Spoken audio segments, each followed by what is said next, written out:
दिवस होता 21/10/2024, वार सोमवार. सर्वांच्या नजरा ह्या टीव्हीवरती होत्या. उमेदवाराची यादी येणार, पण संपूर्ण दिवस हा ठाकरे आणि काँग्रेसच्या वादामध्ये जात होता. पण ब्रेकिंग न्यूज आली ती संध्याकाळी 6:30 वाजता.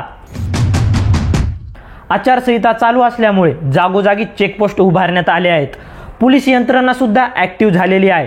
गाड्याची तपासणी सुरू झालेली आहे, कारण की अवघ्या काही दिवसावर विधानसभा निवडणुका आलेल्या आहेत. 26 नवंबर से पहले महाराष्ट्र में चुनाव होगा.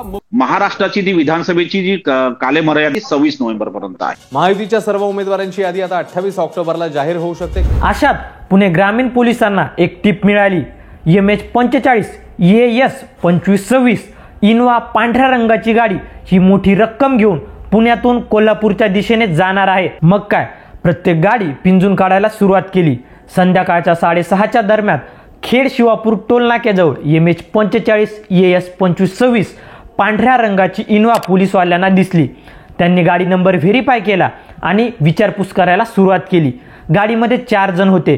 त्यांनी सुद्धा अतिशय शांत पद्धतीने उत्तरं दिली. पण पोलिसांना पक्की खबर असल्यामुळे ते एवढ्यावरच न थांबता त्यांनी गाडीची तपासणी सुरू केली.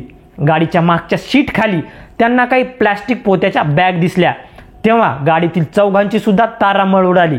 पोलिसांनी त्या बॅग त्यांच्या ताब्यात घेतल्या आणि खेड शिवापूर पोलीस स्टेशनमध्ये चेक करण्यासाठी घेऊन आले. त्या बॅगमध्ये तब्बल 5 कोटी रुपये एवढी रक्कम निघाली. 25 लाखाचे बंडल आणि त्यावरती कागद गुंडाळून प्लॅस्टिक टेप मारण्यात आलेला होता.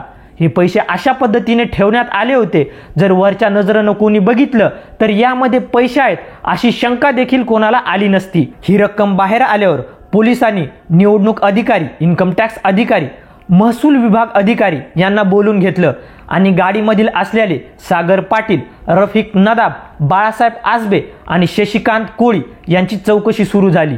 हे सर्व प्रकरण मध्यरात्री चालू होतं. त्यामुळे ही गाडी कुणाची आहे, हे पैसे कुणाचे आहेत, गाडी कुठून येत आहे आणि गाडी कुठून जाणार आहेत, असे अनेक प्रश्नाची उत्तरं अजून मिळणं बाकी होतं. गाडी मालकाचं नाव होतं अमोल नलवडे.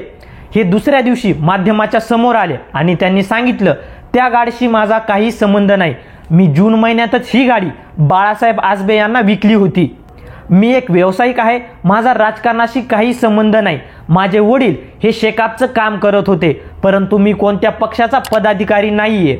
त्यामुळे माझा या प्रकरणाशी काही संबंध नाही असं त्यांनी सांगितलं होतं. पण काही वेळातच सांगोल्याचे आमदार शहाजी बापू पाटील आणि अमोल नलवडे यांचे फोटो समोर आले.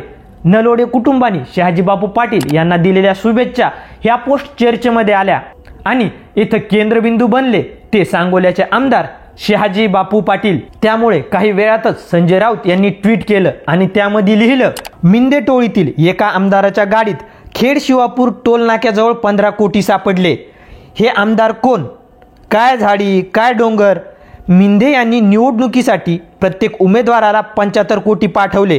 15 कोटीचा हा पहिला हप्ता. काय बापू, किती हे खोके. इलेक्शन कमिशन आणि अमित शहाला टॅग केलं.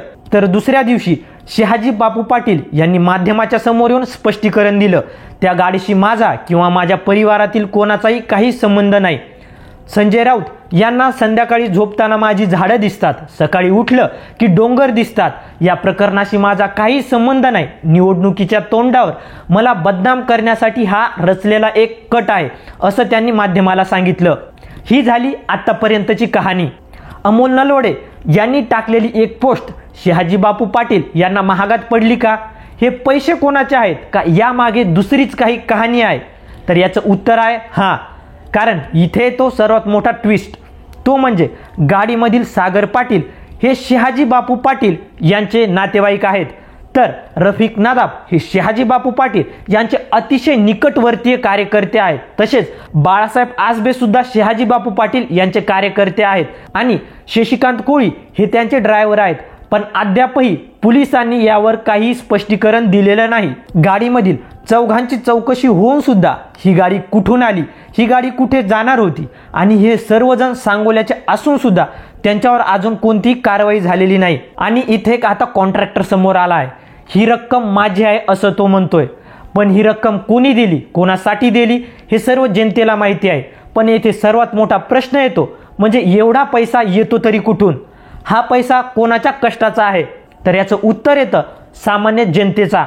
देशातील राजकारणी हे सामान्य लोकांचे खिसे खाली करणार आणि मध्यमवर्गीय लोक आणखीनच गरीब होत जाणार, ही सत्य परिस्थिती आहे. देशामध्ये शेतकरी ह्या एका दाण्याचे 1000 दाणे करण्याची ताकद ठेवतो, तरी सुद्धा त्याच्यावर आज आत्महत्या करण्याची वेळ येत आहे. आणि राजकारणी, कॉन्ट्रॅक्टर किंवा व्यावसायिक हे काही टक्केवारीवरच पिढ्यानपिढ्याची कमाई करत आहेत.